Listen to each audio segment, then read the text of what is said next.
Hello everyone. Hello everyone. Welcome to Anagani Commerce Coaching. Students, ఇవాళ మనం TS second inter consignment chapter కి choice problem ఉంది కదా. Non profit organisations or not for profit organisations NPO 10 marks problem. Consignment chapter కి ఇది choice 10 marks. ఇది కానీ అది కానీ చేసుకోవచ్చు మీరు. సమ్ చూద్దాం రండి. From the following information, prepare income and expenditure account for the year ended 31st-3/2022 of Nizamabad Cricket Club. Okay, ఇక్కడ ఏంటంటే మనకి రిసిప్ట్ అండ్ పేమెంట్ ఇచ్చారండి. రిసిప్ట్ అండ్ పేమెంట్ ఇచ్చారు. ఇక్కడ ఎన్పిఓ అంటేనే దాని పేరులో నేమ్లోనే ఉందండి. ఎన్పిఓ అంటే not profit organisation or non profit organisation. అంటే ఇవి ప్రాఫిట్ మోటివ్ తో పని చేయవు, సర్వీస్ మోటివ్ తో పని చేస్తాయి, సేవ చేసే ఉద్దేశంతో. ఓకే, అయితే సేమ్ దీని నేచర్ ఎలా ఉంటుంది అంటే దీంట్లో మనం ఏం కనుక్కోమన్నారు? ఇన్కమ్ అండ్ ఎక్స్పెండిచర్ వేయమన్నారు. ఇన్కమ్ అండ్ ఎక్స్పెండిచర్ వేయమన్నారు. ఏం కనుక్కుంటాము, ఏం ఫైండ్ అవుట్ చేస్తామనేది చూద్దాం. మీరు ఇంటర్ ఫస్ట్ ఇయర్ లో సోల్ ప్రొప్రైటర్షిప్ ఆఫ్ అకౌంట్స్ ఏం చేసాం మనం? ప్రాఫిట్ అండ్ లాస్ అకౌంట్ వేసాం, గుర్తుందా? ప్రాఫిట్ అండ్ లాస్ అకౌంట్ వేసి దాని నుంచి profit or loss find out చేసాం. Profit or loss. ఇప్పుడు ఏమంటున్నారు? ఇది ప్రాఫిట్ మోటివ్ కాదు కాబట్టి ఇన్కమ్ అండ్ ఎక్స్పెండిచర్ అకౌంట్ అంటున్నారు. ఇన్కమ్ అండ్ ఎక్స్పెండిచర్ అకౌంట్ అంటే ప్రాఫిట్ ఆర్ లాస్ ఎట్లయితే మనం ఫైండ్ అవుట్ చేసామో ఇక్కడ కూడా మనం అవి ప్రాఫిట్ మోటివ్ తో పని చేయకపోయినా కూడా ఇయర్ ఎండింగ్ కి ఎంత అమౌంట్ మిగిలింది లేదా ఎంత అమౌంట్ తక్కువగా ఉంది అనేది తెలుసుకోవాలి. అక్కడేమో మనం ప్రాఫిట్ అంటాము, ఇక్కడ ఇన్కమ్ అండ్ ఎక్స్పెండిచర్ లో సర్ప్లస్ అంటామండి. ప్రాఫిట్ బదులు సర్ప్లస్. లాస్ వస్తే ప్రాఫిట్ అండ్ లాస్ అకౌంట్ లో లాస్ అంటాము, ఇక్కడ ఏమనాలి అంటే డెఫిసిట్ అనాలి. డెఫిసిట్. ఓకే, ప్రాఫిట్ వస్తేనేమో సర్ప్లస్, లాస్ వస్తేనేమో డెఫిసిట్ అంటాం. ఓకే, సర్ప్లస్ అంటే మీనింగ్ ఏంటి అంటే ఎక్సెస్ ఆఫ్ ఇన్కమ్. డెఫిసిట్ అంటే ఎక్సెస్ ఆఫ్ ఎక్స్పెండిచర్ అని మీనింగ్. ఇప్పుడు చూద్దాం మనకి ఏమి ఇస్తారు, ఏం కనుక్కోవాలి అనేది ఒకసారి చూద్దాం. మనకి ఇచ్చిన సమ్ ఇదండి, ఇదిగోండి. ఇది రిసిప్ట్ అండ్ పేమెంట్ అకౌంట్ ఇస్తారండి. రిసిప్ట్ అండ్ పేమెంట్ అకౌంట్ ఇస్తారు. రిసిప్ట్ అండ్ పేమెంట్ నుంచి మనం ఏంటి అడ్జస్ట్మెంట్స్ చేసుకుంటూ, ఇదిగోండి అడ్జస్ట్మెంట్. అడిషనల్ ఇన్ఫర్మేషన్ అంటే ఏంటంటే అడ్జస్ట్మెంట్స్. ఈ అడ్జస్ట్మెంట్స్ తీసుకుంటూ మనం ఏంటంటే ఇన్కమ్ అండ్ ఎక్స్పెండిచర్ వేయాల్సి ఉంటుంది. Same profit and loss account లాగానే ఉంటుంది. ప్రాఫిట్ అండ్ లాస్ అకౌంట్ అనేది ఆ అకౌంట్ మనం ప్రాఫిట్ అండ్ లాస్ అకౌంట్ వేసేటటువంటిది ఏ అకౌంట్ నేచర్ తో వేస్తాము? మనకి 3 అకౌంట్స్ తెలుసు: personal account, real account, nominal account. Okay, profit or loss కనుక్కుంటున్నాము అంటే అర్థం ఏంటి అంటే మనకి ఎక్స్పెన్సెస్ ఇన్కమ్ రిలేటెడ్ అనగానే నీకు nominal nature. Debit all expenses and losses, credit all incomes and gains. So అలాగే ఇది కూడా ఏంటి అంటే మనం వెయ్యబోయే ఇన్కమ్ అండ్ ఎక్స్పెండిచర్ అకౌంట్ కూడా నామినల్ నేచరే. అర్థమవుతుందా? ఇన్కమ్ అండ్ ఎక్స్పెండిచర్ అకౌంట్ కూడా నామినల్ నేచరే. సో మనం ఎక్స్పెన్సెస్ అన్నిటినీ కూడా డెబిట్ సైడ్, అలాగే ఇన్కమ్స్ అన్ని కూడా క్రెడిట్ సైడ్ వేస్తామండి. ఎక్కడండి అంటే ఇన్కమ్ అండ్ ఎక్స్పెండిచర్ అకౌంట్ లో. ఇదిగోండి ఇన్కమ్ అండ్ ఎక్స్పెండిచర్ అకౌంట్ ఇక్కడ రాశాను. Income and expenditure DRCR for the year ended account for the year ended 31st-3/2022 రాసుకుని ఎక్స్పెన్సెస్ ఇన్కమ్ రాసుకున్నాము. Okay, according to nominal rule debit all expenses and losses. Clear? ఇక్కడ చూద్దాం, ఒక్కొక్కటి చూద్దాం. ఇక్కడ వచ్చేటప్పుడు రిసిప్ట్స్ అండ్ పేమెంట్ అనగానే ఏంటి అంటే ఆ క్లబ్ ఏదైతే ఉందో ఆ క్రికెట్ క్లబ్ కి వచ్చినటువంటి రిసిప్ట్స్ అలాగే పేమెంట్స్ అన్ని రాసుకోవడం జరిగిందండి. ఆ రిసిప్ట్స్ ఎప్పుడైనా రావచ్చు. అంటే మన ఈ సంవత్సరం అంటే ఏంటి 31st-3/2022 అంటే మీనింగ్ ఏంటి ఇక్కడ? ఇది అకౌంటింగ్ ఇయర్ ఎప్పటిది? దీని ఫైనాన్షియల్ ఇయర్ ఏంటి అంటే 2021-2022 అని అర్థం. అంటే మీనింగ్ April 1st 2021 లో స్టార్ట్ అయిందండి. ఇది next March 31st. Okay, March 31st 2022 కి ఎండ్ అవుతుంది. దీని యొక్క అకౌంటింగ్ ఇయర్ ఇదనమాట. అది క్లియర్? సో 2021 to 2022 దీని యొక్క అకౌంటింగ్ ఇయర్ గా మనం తీసుకుంటాం. సరే, అయితే ఈ రిసిప్టెంట్ పేమెంట్ లో ఇచ్చేటటువంటి ఈ అమౌంట్స్ ఏవైతే ఉన్నాయో వీటన్నిటిలో కూడా ప్రీవియస్ ఇయర్ అయినా కలిసి ఉండొచ్చు. అట్లాగే పేమెంట్ సైడ్ కూడా మనం ప్రీవియస్ ఇయర్ అయినా లేదా అప్కమింగ్ ఇయర్ అయినా కూడా మనం పే చేసి కూడా ఉండొచ్చు అండి. అది అంటే రిసిప్టెంట్ పేమెంట్ అంటే మీనింగ్ ఏంటంటే క్యాష్ బుక్ క్యాష్ వస్తే రాసుకో, క్యాష్ పోతే రాసుకో అని చెప్తాం కదా. క్యాష్ రిసిప్ట్స్ అన్ని డెబిట్ సైడ్, క్యాష్ పేమెంట్స్ అన్ని క్రెడిట్ సైడ్. అదేంటి irrespective of the year in which they are paid or received. అర్థమైందా? ఇయర్ తో సంబంధం లేదు, irrespective of year in which అన్నాము. ఏ ఇయర్ అయినా సరే సంబంధం లేదు. ఆ డబ్బులు వచ్చినా రాసుకో, డబ్బులు పోయినా రాసుకో. అది 2022 కావచ్చు, లేదా 2023 కావచ్చు, లేదా 2021 కావచ్చు. ఎప్పుడైనా సరే అమౌంట్ రిసీవ్ చేసుకున్నా రాసుకుంటదండి క్యాష్ బుక్ లాగే రిసిప్టెంట్ పేమెంట్. అలాగే అమౌంట్ పే చేసినా కూడా రాసుకుంటారు. ఇయర్ తో సంబంధమే లేదు. క్లియర్? కానీ ఇన్కమ్ అండ్ ఎక్స్పెండిచర్ ఏంటి అంటే, ఈ ఇన్కమ్ అండ్ ఎక్స్పెండిచర్ లో మనం కనుక్కునేది ప్రాఫిట్ ఆర్ లాస్ అనకూడదు. కానీ మనం ఏంటి ప్రాఫిట్ బదుల్లో సర్ప్లస్ ఆర్ డెఫిసిట్ అని అంటున్నాం కదా. ఎలా తెలుస్తుందండి? ఒక పర్టికులర్ అకౌంటింగ్ ఇయర్ లో మనం ఆ అకౌంటింగ్ ఇయర్ ఎండింగ్ కి మనం ఖచ్చితంగా ఆ సంవత్సరం మాత్రం తీసుకుంటేనే ఆ సంవత్సరానికి సంబంధించినటువంటి సర్ప్లస్ ఆర్ డెఫిసిట్ తెలుస్తుంది. సో ఇన్కమ్ అండ్ ఎక్స్పెండిచర్ లో ఎప్పుడైనా సరే ఆ ఇయర్ కి, అర్థమవుతుందా, ఆ ఇయర్ కి సంబంధించినవి మాత్రమే తీసుకోవాలి. క్లియర్? అంతేగాని అది ఈ సంవత్సరం పే చేయకుండా లాస్ట్ ఇయర్వి లేదా అప్కమింగ్ ఇయర్ ఏమైనా ఉన్నాయి అనుకోండి, వాటిని తీసేసేయాలి. ఓన్లీ ఈ సంవత్సరం మాత్రమే తీసుకోవాలి. గుర్తుపెట్టుకోండి. రిసిప్టెంట్ పేమెంట్ లో ఏమేమి కలిసి ఉండొచ్చు అంటే రిసిప్టెంట్ పేమెంట్ అకౌంట్ లో లాస్ట్ ఇయర్ అయినా ఉండొచ్చు, ఫ్యూచర్ అయినా ఉండొచ్చు. కానీ అలా గనక కలిసి ఉన్న అమౌంట్ ఏదైనా మనకి కనబడితే చెబుతాడు అడ్జస్ట్మెంట్లు ఏమని, పలానా ఇన్కమ్ లో లాస్ట్ ఇయర్ ఇన్కమ్ కలిసి ఉంది అని చెప్పగానే నువ్వేం చేయాలి?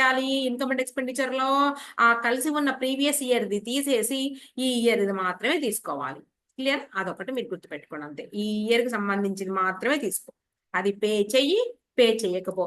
అందుకే ఇది ఏ అకౌంట్ అంటే అక్రూయల్ బేస్ అకౌంటింగ్ అన్నమాట. ఇవన్నీ కూడా ఈ ప్రాఫిట్ అండ్ లాస్ అకౌంట్ అని ఏదైనా కూడా అక్రూయల్ బేస్ అండి, క్యాష్ బేస్ కాదు. అక్రూయల్ బేస్ అకౌంటింగ్ అంటే అర్థం ఏంటి అంటే, ఈ ఇయర్ లో పే చేసినా పే చేయకపోయినా సరే, లేదా రిసీవ్ చేసుకున్నా రిసీవ్ చేసుకోకపోయినా ఈ ఇయర్ ఇన్కమ్ గా గుర్తించి తీసుకోవడమే, ఈ ఇయర్ ఎక్స్పెన్స్ గా గుర్తించి తీసుకోవడమే. ఇన్కమ్ అన్నంత మాత్రాన మనం రియల్ గా రిసిప్ట్ చేసుకోవాల్సిన అవసరము లేదు. రిసిప్ట్ వేరు, ఇన్కమ్ వేరు. అంటే రిసిప్ట్ అంటేనేమో డబ్బులు వసూలు చేసుకోవడము రిసిప్ట్. ఇన్కమ్ అంటే అది ఈ సంవత్సరానికి సంబంధించినటువంటి ఆదాయము, అది రాని రాకపోని.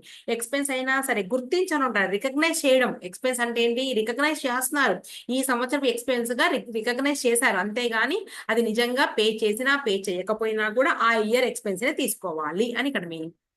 సరే, అక్రూయల్ బేస్ అకౌంటింగ్ అనమాట. ఇన్కమ్ అండ్ ఎక్స్పెండిచర్ కానీ పిఎండ్ఎల్ అకౌంట్ కానీ వేసేది. క్యాష్ బేస్ కాదు. క్యాష్ బేస్ అంటే ఏంటి? అది ఎప్పటిదైనా కావచ్చు, రిసీవ్ చేసుకుంటే రాసి పడేయడమే, అలాగే పే చేస్తే రాసి పడేయడమే, అంతే. అది irrespective of the year in which they are paid or not. Pay చేసినా అదేంటి, ఆ ఏ సంవత్సరాలకు సంబంధించి పే చేశారా లేదా అనేది కాదు ఇక్కడ. ఎప్పుడైనా సరే రాసేసుకోవాల్సిందే, సంవత్సరంతో సంబంధం లేదని మీనింగ్. క్లియర్? ఇప్పుడు చూద్దాం. రిసిప్ట్స్ లో బ్యాలెన్స్ బ్రాడ్ డౌన్ ఉందండి. ఇక్కడ రిసిప్టెంట్ పేమెంట్ లో మొత్తం కూడా మనకి 2 రకాల ఐటమ్స్ ఉంటాయి. కొన్ని ఏమో బ్యాలెన్స్ షీట్ కి వెళ్ళిపోతాయి. బ్యాలెన్స్ బ్రాడ్ డౌన్ అంటే అది క్యాష్ ఆర్ బ్యాంక్ ఐటమ్ అండి. Balance sheet.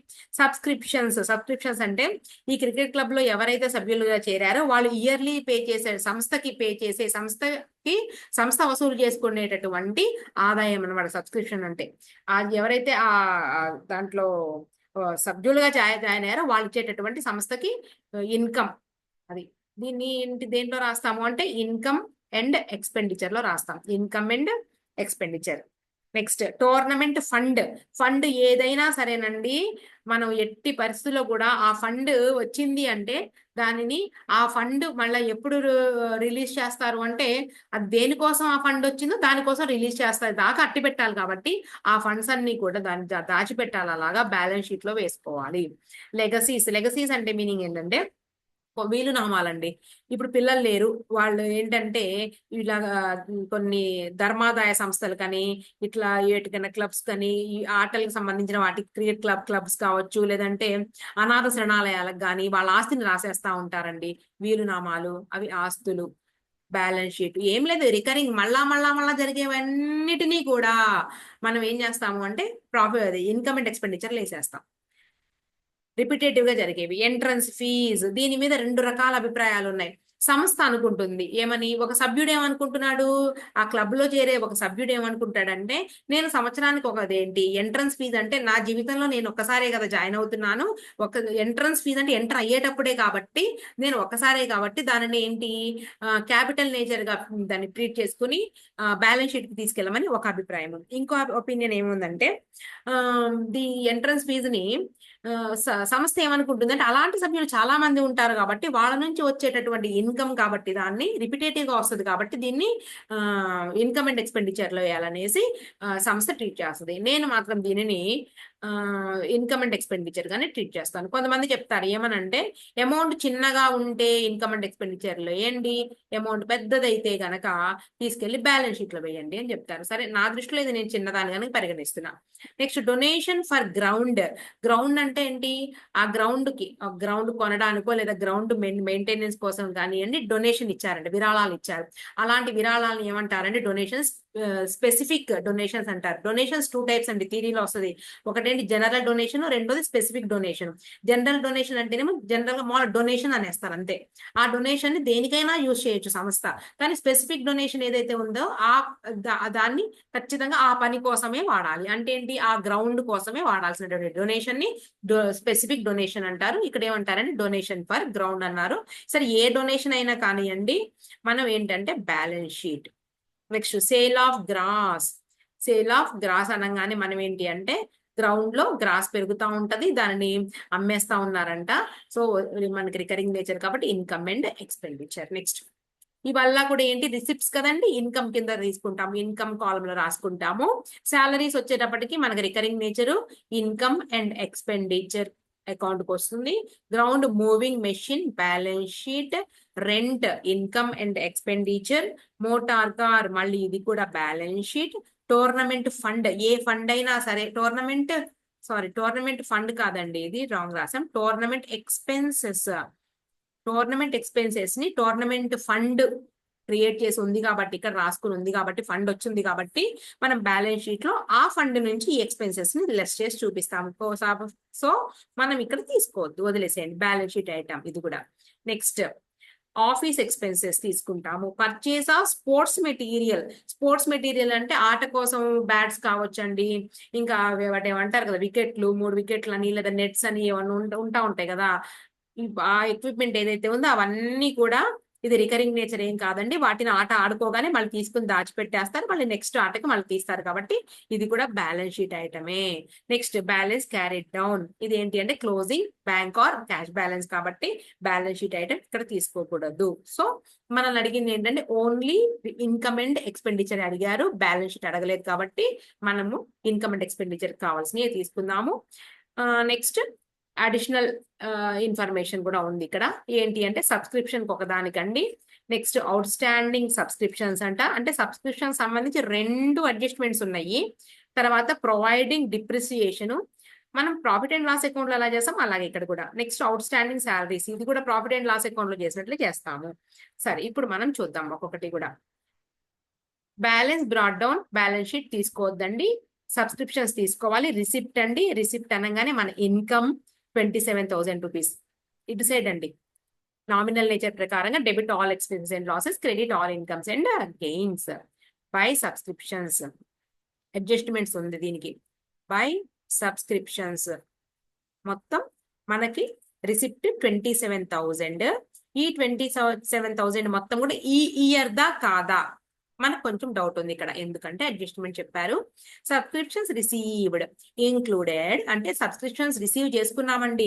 ఏది, ఇదిగో చెప్పాను కదా, రిసిప్ట్ అంటే ఏది, అది ఏ ఇయర్ లో అయినా అవ్వచ్చు, రాసేసుకుంటాడు అంతే డబ్బులు చూడంగానే. ఆ 27,000లో ఇన్క్లూడెడ్ కలిసి ఉందంట 22,000 రూపీస్ కలిసి ఉందంట. ఎప్పటిది, లాస్ట్ ఇయర్ది, ప్రీవియస్ ఇయర్ది కలిసి ఉందంట. మనం ఇన్కమ్ అండ్ ఎక్స్పెండిచర్ లో తీసుకోకూడదు. ఏ year income and expenditure account వేస్తుంటే ఆ ఇయర్దే తీసుకోవాలి. కాబట్టి మనం లెస్ చేసేసుకోవాలి ప్రీవియస్ ఇయర్ సబ్స్క్రిప్షన్స్ ఎంత అన్నారు, 2200. ఓకే, ఇంకొక అడ్జస్ట్మెంట్ ఉందండి, అందుకని ఇన్నర్ కాలంలోనే వేస్తున్నాను నేను. 8 3 ఓకే అంతేనా, 6 నా 8 ఇక్కడ right, 4 1 14,000 2 sorry 22,000 24,800 right. Next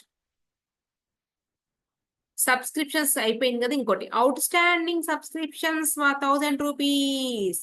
out standing అంటే ఈ ఇయర్ లో ఇంకా రావాల్సి ఉన్నాయి అని మీనింగ్ అండి. 1000 రూపీస్ ఏం చెప్పలేదు అంటే ఈ ఇయరే అని అర్థం. యాడ్ అవుట్ స్టాండింగ్ ఈ ఇయర్, ఈ సంవత్సరానికి సంబంధించినవి. ఆ ఖర్చుని రికగ్నైజ్ చెయ్యి. 25,800 రూపీస్ అయిపోయిందండి. సబ్స్క్రిప్షన్ కొంచెం కన్ఫ్యూజ్ గా ఉంటుంది అంతే. తర్వాత మనం ఇవి కదండి చూస్తుంది. ఫస్ట్ టోర్నమెంట్ ఫండ్ తీసుకోకూడదండి. Legacies, entrance fee 1000 rupees, income 1000 rupees, entrance fees entrance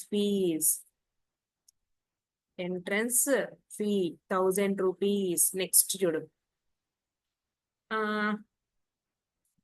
donation for ground కట్టేదాకా, అదే గ్రౌండ్ కోసం అట్టి పెట్టిన డొనేషన్ గ్రౌండ్ కే యూజ్ చేయాలి. Sale of grass 800 rupees to sale of grass, sale of grass 800 rupees. Next salaries 8,000 rupees అండి. Expense సైడ్కి వచ్చేసేయండి. అడ్జస్ట్మెంట్ తో పాటుగా ఇదిగోండి శాలరీస్ కి, ఇదిగోండి ఫోర్త్ది out standing salaries 500, expense 2 salaries, so 2 salaries 8,000 rupees, add outstanding 500 rupees, 8,500. Next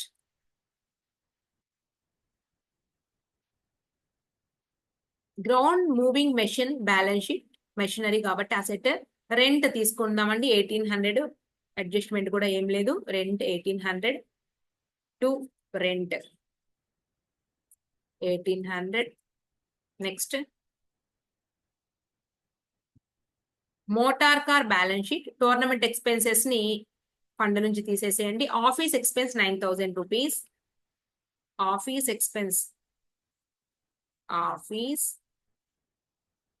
expenses 9,000. Next over అయిపోయినాయి. పర్చేజ్ ఆఫ్ స్పోర్ట్స్ మెటీరియల్ ఇది తీసుకో. ఓకే, అడ్జస్ట్మెంట్ కవర్ అయినా చూసుకో. సబ్స్క్రిప్షన్ అయిపోయింది, అవుట్ స్టాండింగ్ అయిపోయింది, ప్రొవైడ్ 3% అవుట్ స్టాండింగ్, సాలరీస్ కూడా అయిపోయిందండి. ఈ 3 1 2 3 అయిపోయింది, ఒక్కటి అవ్వలేదు. 300 rupees depreciation on ground moving machine. Depreciation అనేది loss to depreciation on ground moving machine, ground moving machine 300 rupees అంతే. మొత్తం కంప్లీట్ అయిపోయిందండి.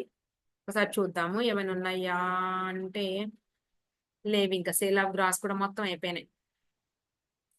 ఓకే, రెంట్ అన్ని తీసేసుకున్నాం. ఒకసారి చూద్దాం. Okay,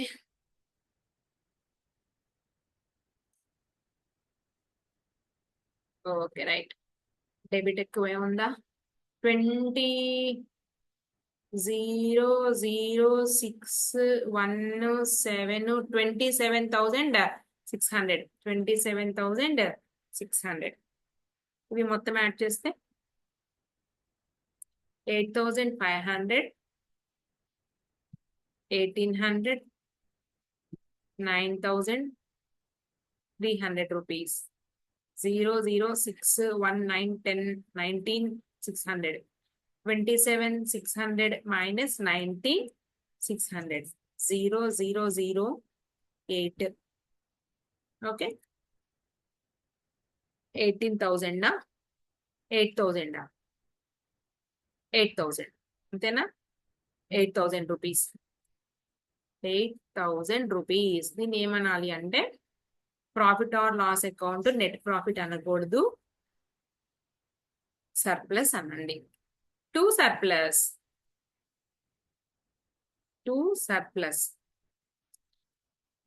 excess of income over expenditure. ఇది ఆన్సర్. క్లియర్? ఇదండి సమ్. చాలా ఈజీగా ఉంది. మీ ఇష్టం, కన్సైన్మెంట్ నేర్చుకున్నా చేస్తామన్నా సరే, లేదండి ఇదైనా సరే. నేను నెక్స్ట్ 2023 పేపర్లో consignment and non profit organisation problems 2023 TS వాళ్ళది చేద్దామండి. ఓకే, చూసుకోండి మొత్తం ఒకసారి ప్రాబ్లం.